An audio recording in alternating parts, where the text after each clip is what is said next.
The great chamber of the Galactic Council stretched for nearly a mile in every direction. Thousands of seats rose in circular tiers, each one filled with a representative from a different species. Some had scales that shimmered under the artificial lights. Others had tentacles that moved constantly as they communicated. A few floated in special gravity fields because they came from worlds with different atmospheres.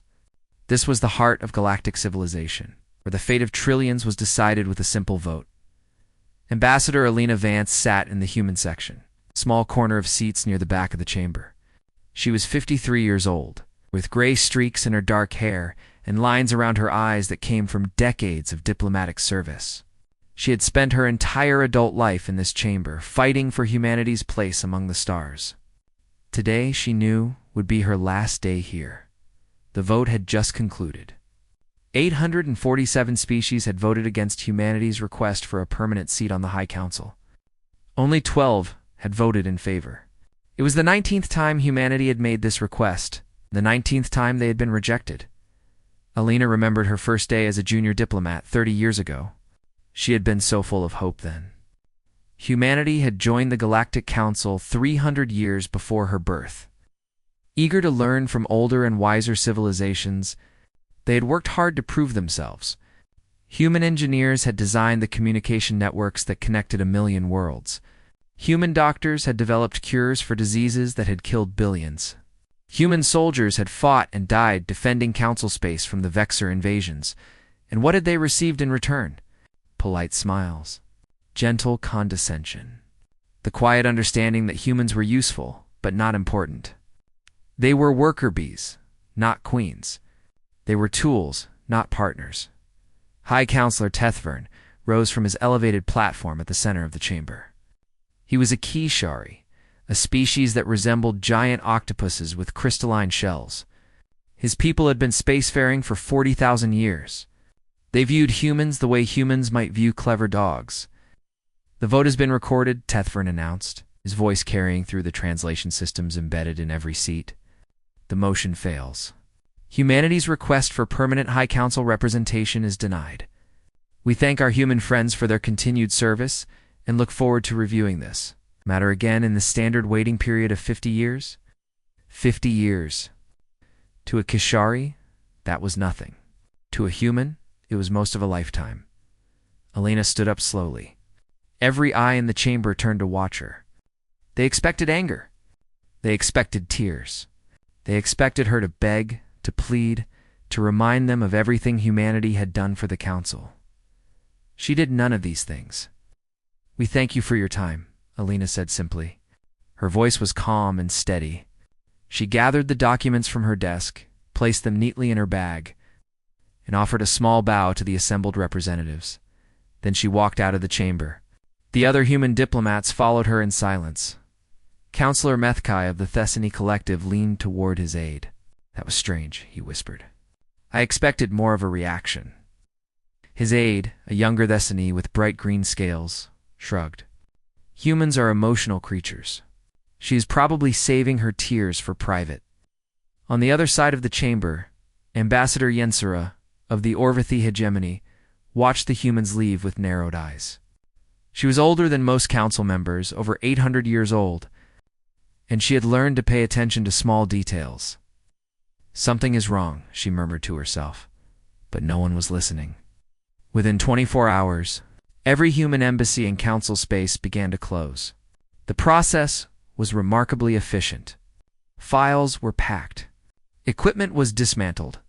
Farewell parties were politely declined. Human diplomats who had served for decades simply shook hands with their colleagues, wished them well, and boarded transport ships heading for Earth. Within 48 hours, human-operated trade stations began transferring ownership. Contracts were honored. Debts were paid. Everything was done properly, legally, and without complaint. Within 72 hours, the human military vessels that had protected council borders for 3 centuries began to withdraw. Admiral Samuel Price, who had commanded the defense of the Outer Rim for 40 years, sent a brief message to Council Fleet Command. "Thank you for the opportunity to serve. We wish you success in your future endeavors.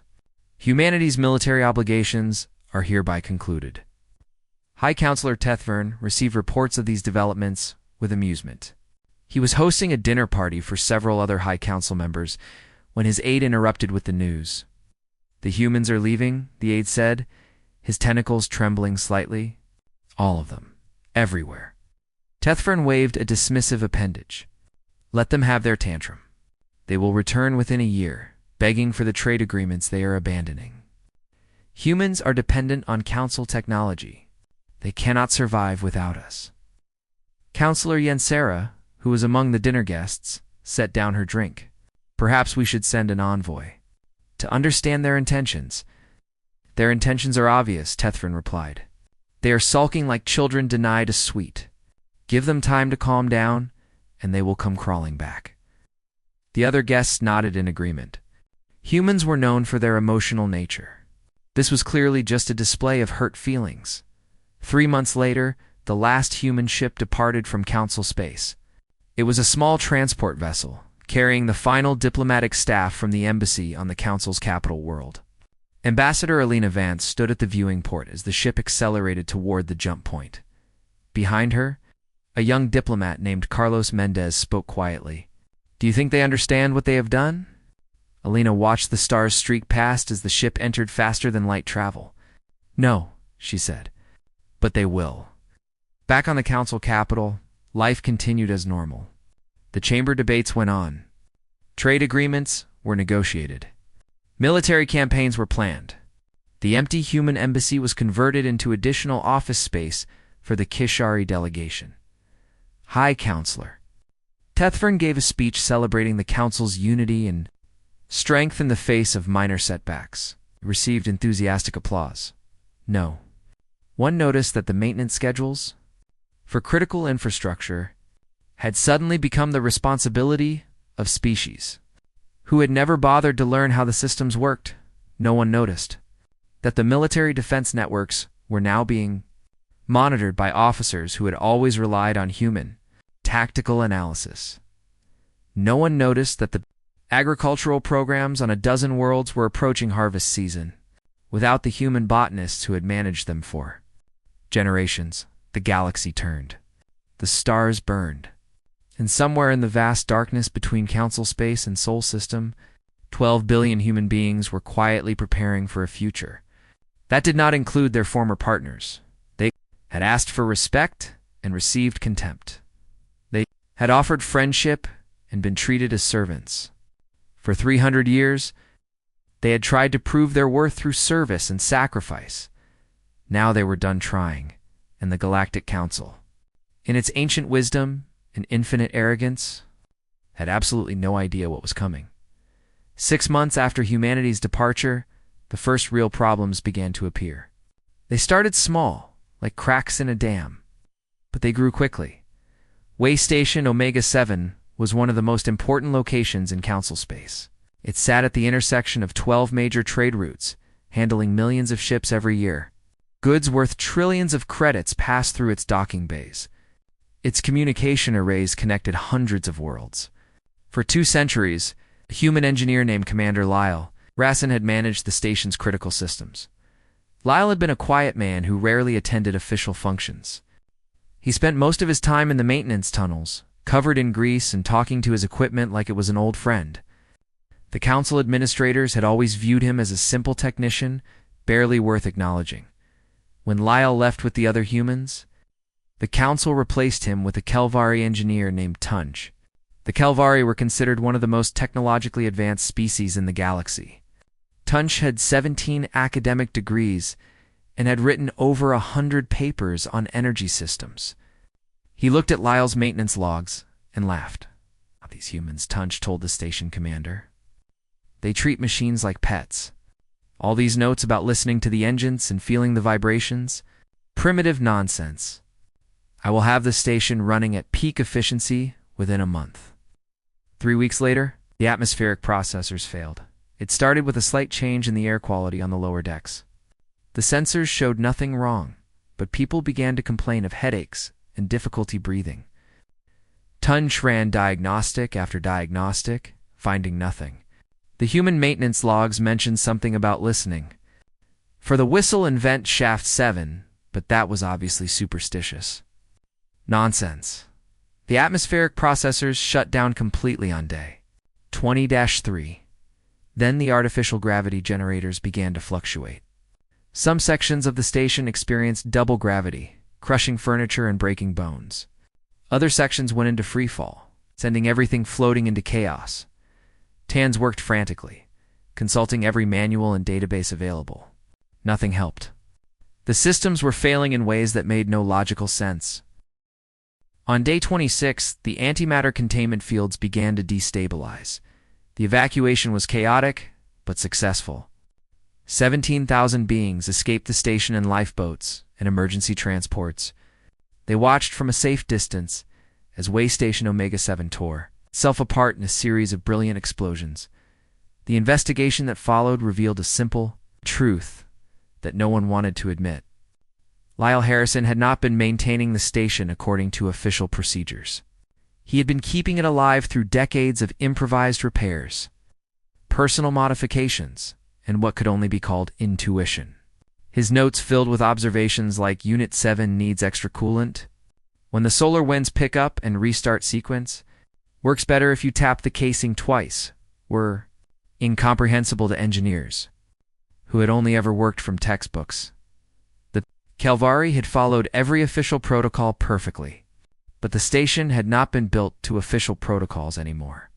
It had been rebuilt, piece by piece, by a human who understood it in ways that could not be documented. Similar stories began to emerge from across Council Space on Thesan Prime. The agricultural world that fed 30 billion beings. The hybrid crops developed by human botanist Dr. Patricia Gomez began to die. Patricia had spent 40 years developing plants that could grow in Thesan's harsh soil. She had crossbred hundreds of species, creating crops that produced 3 times the yield of anything that had come before. The Thesani had never bothered to learn her methods. Why would they? Growing food was simple work, beneath the dignity of their scientists. They had always assumed that the crops would simply continue to grow on their own. They did not understand that. Patricia had been constantly adjusting soil conditions, monitoring trace minerals and protecting the plants from subtle infections that their own scientists had never even detected. Without her care, the crops began to fail within months. Famine spread across 3 continents by the end of the first year. On the military front, things were even worse. The Vexer had been the Council's greatest enemy for centuries. They were a conquering species, hungry for territory and resources. Only the combined might of the Council fleet had kept them at bay, but the Council fleet had always relied heavily on human tactical officers. Admiral Samuel Price had designed the early warning systems that detected Vexer incursions. Human analysts had developed the strategies that predicted Vexer attack patterns. Human crews had maintained the sensor networks that watched the borders. Without them, the defense systems began to fail. Sensor arrays went dark because no one knew how to calibrate them properly. Early warning satellites drifted out of position because their automated adjustment systems had never worked correctly, and the humans had always fixed them manually, the Vexer noticed. Their first probe attacks came 6 months after humanity's departure. Small fleets testing the border defenses, looking for weakness. They found plenty. 14 border worlds fell in the first wave of attacks. The populations were either enslaved or destroyed. The Council sent a relief fleet, but it arrived too late to do anything except count the dead. Counselor Methkai of the Thessoni Collective stood before the emergency assembly with fear in his eyes. His scales had turned pale, a sign of extreme stress in his species. "We must contact the humans," he said. "We must ask them to return. We need their help." High Counselor Tethvern rose from his seat, his crystalline shell glowing with anger. "We will not beg. The humans left by their own choice. If they want to return, they can come and apologize for abandoning their responsibilities." "With respect, High Counselor," Methkai replied, "the humans did not abandon their responsibilities. We denied them the recognition they deserved, and they simply chose to stop serving those who did not value them." Oh. The chamber erupted in argument. Some counselors agreed with Methkai. Others supported Tethvern. The debate raged for hours, with species accusing each other of causing the current crisis.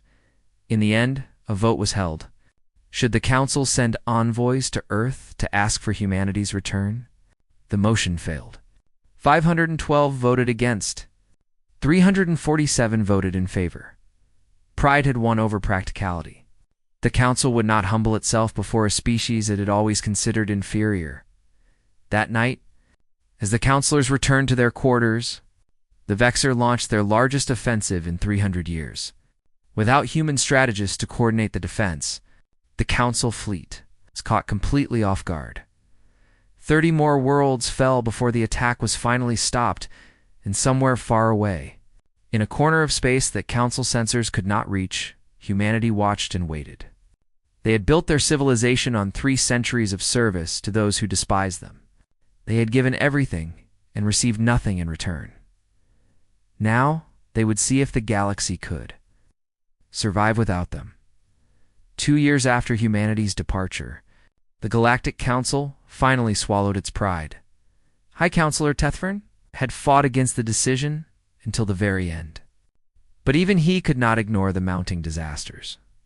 The death toll from the Vexor attacks had reached 2 billion. The communication networks were failing across entire sectors. Food shortages were spreading to worlds that had never known hunger. The economy was collapsing as trade routes became unsafe. The vote to send diplomatic envoys to Earth passed with an overwhelming majority. Even Tethfern voted in favor, though he refused to apologize for his earlier positions. A fleet of 12 diplomatic vessels was assembled. They were the finest ships in the Council's possession, carrying representatives from every major species. Their cargo holds were filled with gifts, rare minerals, advanced technology, cultural treasures that had been collected over millennia. They also carried carefully prepared documents offering humanity everything they had ever requested: permanent seats on the High Council, full voting rights, official recognition of their contributions to galactic civilization. The journey to Sol System took 3 weeks. The diplomats spent the time rehearsing their speeches and arguing about who would speak first. They debated the proper way to address human leaders and discussed what concessions they were willing to make. They expected difficult negotiations. They expected anger and resentment. They expected to spend months rebuilding the relationship that the Council had so carelessly destroyed. What they found was nothing. Sol System was empty. The diplomatic fleet emerged from faster-than-light travel at the edge of the system and immediately began scanning for signs of civilization. They found Earth, still blue and green and beautiful, exactly where it had always been.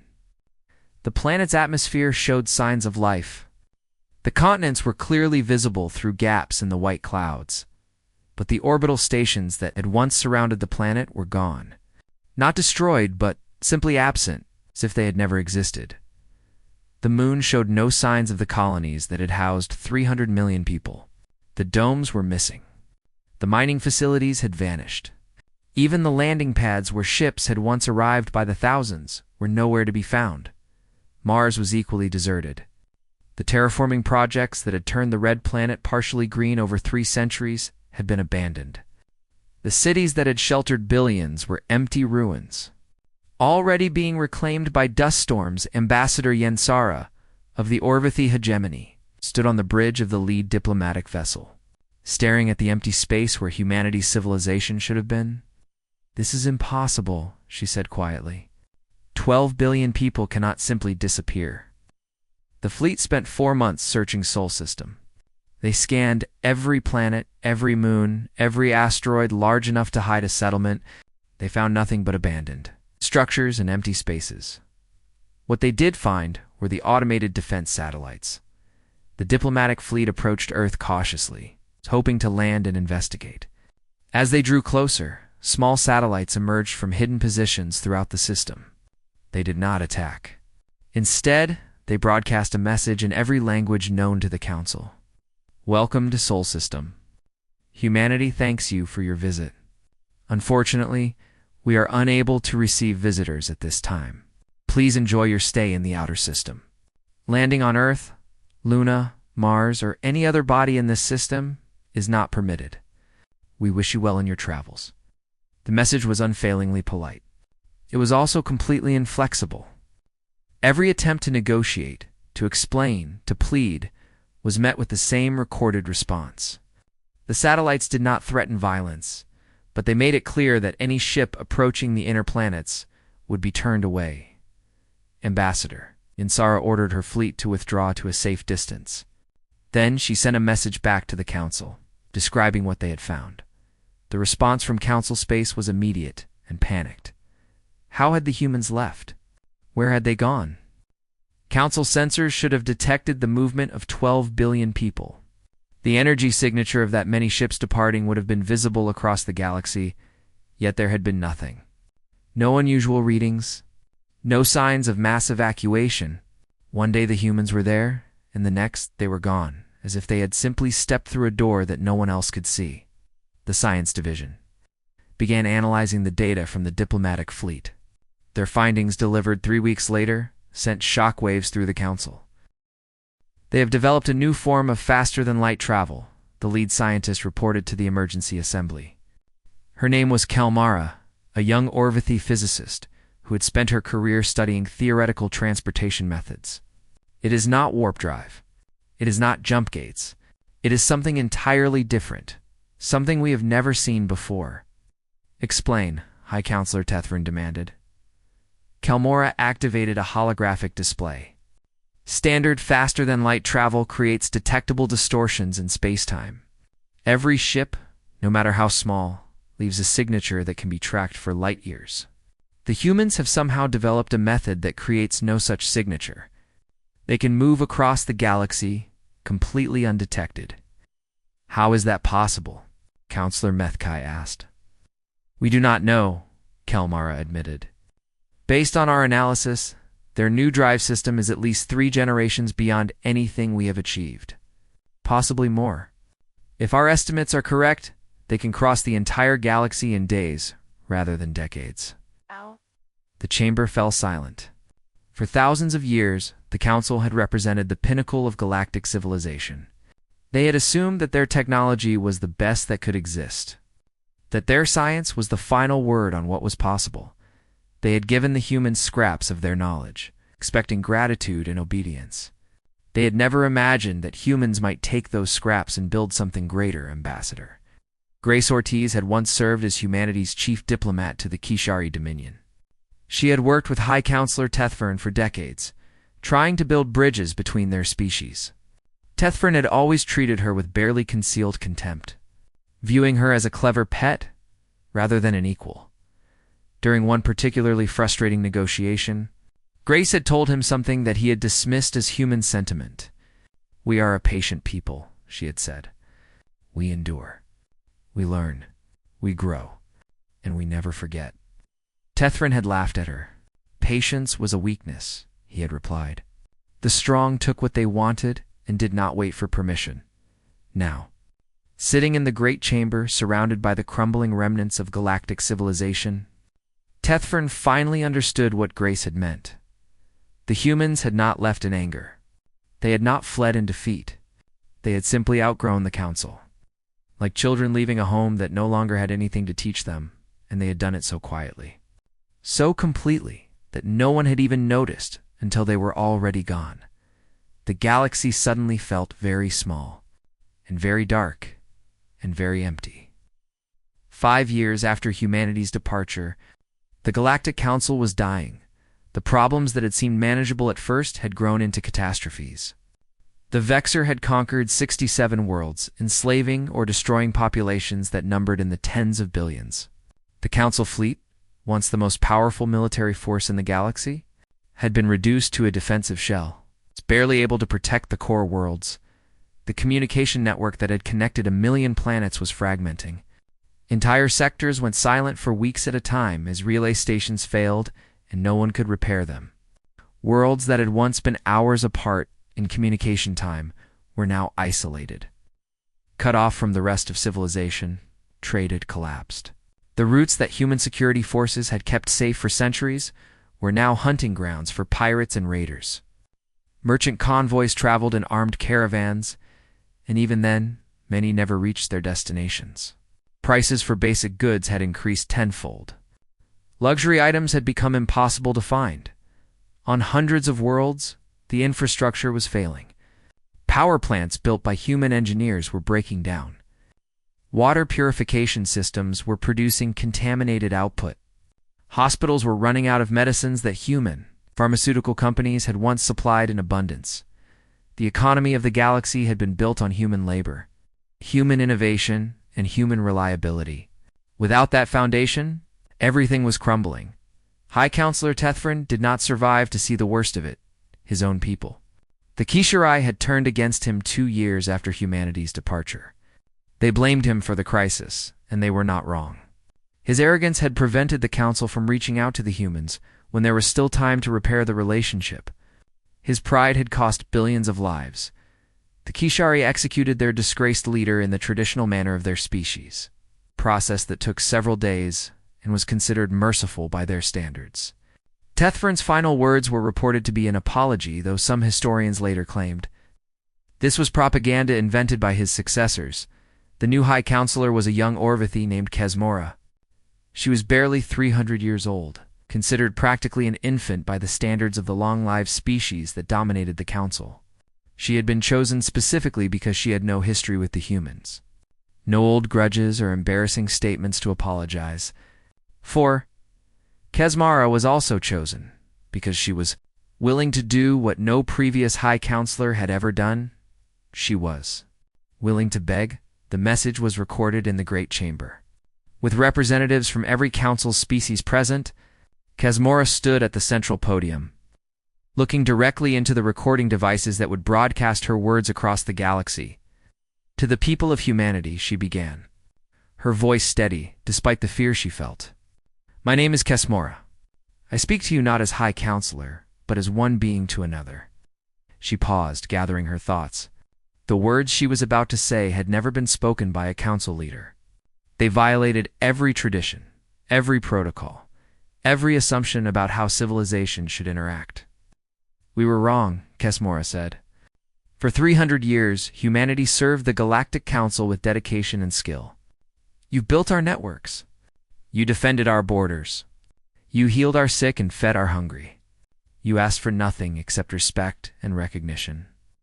And we denied you. We mocked your short lifespans.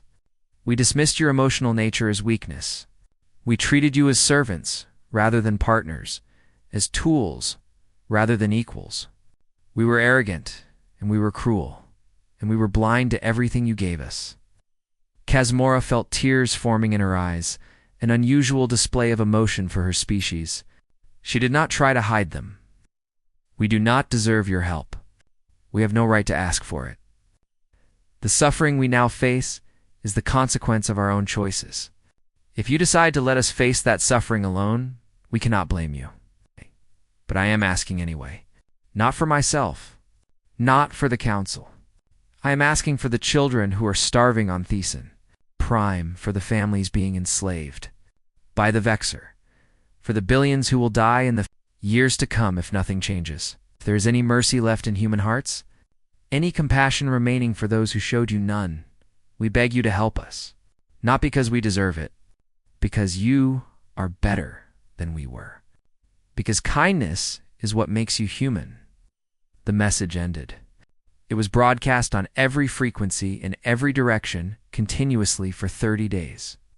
The Council waited in desperate hope, watching the stars for any sign of a response. For 30 days, there was only silence. On the 31st day, a ship appeared at the edge of Council space. It was small, barely larger than a personal transport.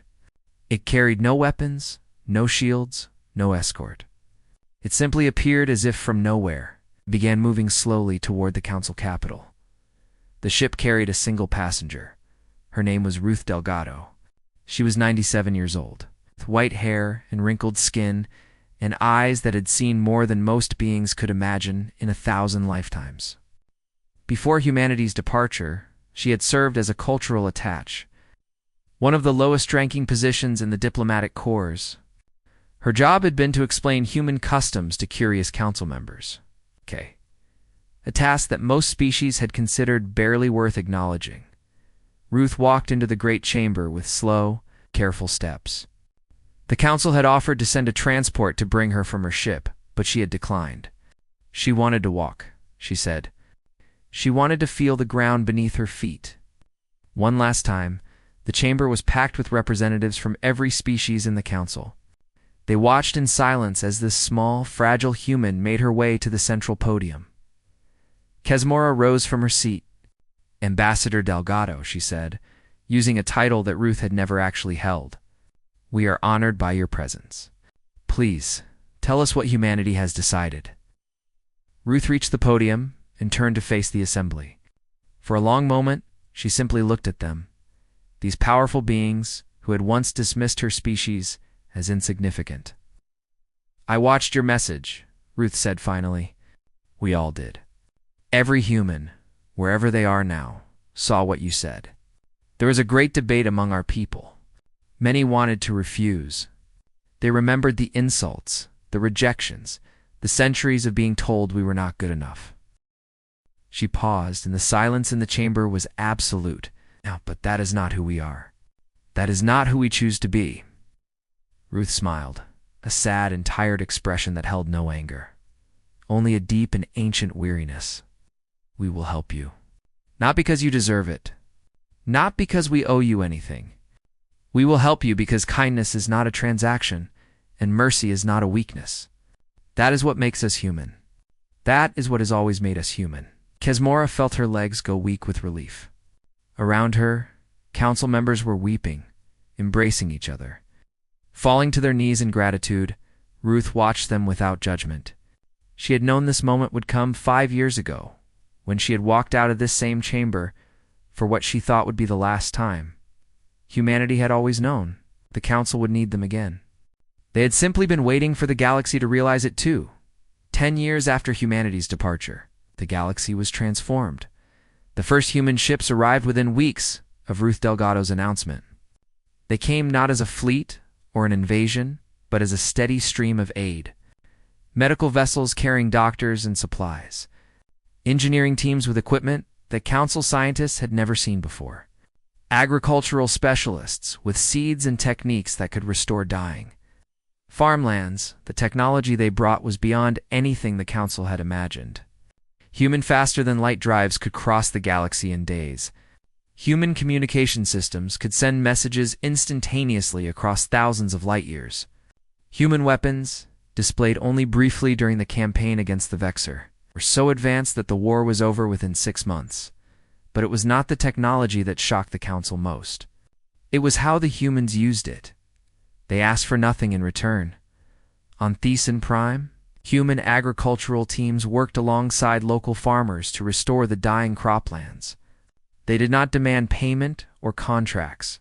They simply taught, shared, and helped, expecting nothing but the chance to make things better. On the worlds conquered by the Vexor, human soldiers fought to liberate enslaved populations. When the fighting was done, they did not claim territory or demand tribute. They rebuilt what had been destroyed and then moved on to the next world that needed help. The communication networks were restored within 2 years. It's better than they had ever been. Human engineers trained local technicians to maintain the systems, transferring knowledge freely to anyone willing to learn. The trade routes were secured and commerce began to flow again. Perhaps most remarkably, the humans made no distinction between species. They helped the Kashari with the same dedication they showed the Thesani. They treated the youngest council races with the same respect they gave the oldest. They did not care about political status or historical grievances. If someone needed help, humans provided it. Ambassador Daniel Reyes became the new face of human diplomacy. He was 42 years old, born after humanity's departure from council space. Raised in a civilization that had never known the daily humiliations his parents had endured, he moved through council space with an easy confidence that previous human diplomats had never been allowed to display. 3 years after humanity's return, the council made an unprecedented offer. They proposed giving humanity not 1 seat on the High Council, but 12. Full voting rights on every matter. A permanent place at the highest levels of galactic governance. It was everything that humans had asked for during 3 centuries of service. And more. The offer was made in the Great Chamber, with representatives from every species watching. High Counselor Kesmora presented it personally, her voice filled with genuine gratitude and hope. Daniel Reyes listened to the offer with a polite smile. When Kesmora finished speaking, he rose from his seat and walked to the central podium. On behalf of humanity, he said, "I thank the Council for this generous offer. The recognition you are offering now means a great deal to us. It validates everything our ancestors worked for and everything they endured." He paused, looking around the chamber at the thousands of faces watching him. Some were hopeful. Some were anxious. A few, he noticed, still carried traces of the old contempt in their eyes. But we must respectfully decline. The chamber erupted in confused murmurs. Kesmora stared at Daniel with shock. "Ambassador, perhaps you misunderstand. We are offering you everything you ever requested." "We understand completely," Daniel replied, "and that is why we are declining." He took a deep breath before continuing. "For 300 years, humanity served this council. We gave you our best minds, our strongest backs, our bravest soldiers. We asked only to be treated as equals, to be respected for our contributions. And for 300 years, you refused. We do not blame you for that anymore. We understand that it is difficult to value those who seem weaker or less advanced. We understand that the Council operated according to traditions that were ancient before humanity learned to make fire." Daniel's voice remained calm and measured. There was no anger in his words, only a quiet certainty. "But we spent those 300 years trying to earn your respect. We measured our worth by your approval. We accepted insults and dismissals because we believed that someday, if we worked hard enough, you would see us as equals. We know now that was a mistake. Our worth was never something you could grant or deny. It was always ours, regardless of how you treated us." He smiled slightly, a genuine expression without bitterness. "We will continue to help you. We will trade with you, cooperate with you, defend you when you are threatened. We will be your partners and your friends. But we will not join your council. We will not seek your validation. We will not measure ourselves by your standards ever again." The chamber was silent. Kesmora finally spoke, her voice barely above a whisper. "Then what do you want from us?" Daniel considered the question carefully before answering. "We want you to learn from this. We want you to look at the younger species in your council and see what they might become instead of what they are. We want you to understand that kindness is not weakness, that service does not make someone inferior, and that the measure of a civilization is not how it treats the powerful, but how it treats those who cannot fight back." He stepped back from the podium. "Humanity will never forget what we experienced here. But we choose not to let that memory make us bitter. We choose to be better than those who hurt us. That is our gift to the galaxy, and that is all we ask in return, that you try to do the same." Daniel Reyes walked out of the chamber, just as Alina Vance had done 10 years before. But this time, he did not leave in defeat. He left as a representative of a civilization that had finally found its place in the universe. Not by winning a seat at someone else's table, but by building a table of their own. The years that followed brought changes that the historians would debate for millennia. Humanity became something new in the galaxy, neither conquerors nor servants, but something in between. They traveled freely, traded fairly, and helped without expectation. Species that had once mocked them now sought their friendship. The Galactic Council survived. It adapted and reformed, learning from the lessons humanity had taught through their absence. The younger races were given more respect. The old hierarchies were questioned. Progress was slow, but it was real, and in the great archives of 1,000 worlds. The story of humanity's departure was recorded as a warning and a lesson. The historians wrote of arrogance and humility, of pride and forgiveness. They wrote of a species that had been dismissed as insignificant and had become something extraordinary. But the most important lesson was the simplest one. Never mistake kindness for weakness. Never assume that those who serve do so because they cannot lead. And never, ever take for granted those who ask for nothing but respect. The humans had asked. The council had refused. The humans had left in silence. and the Council had immediately realized the disaster. It was a lesson the galaxy would never forget.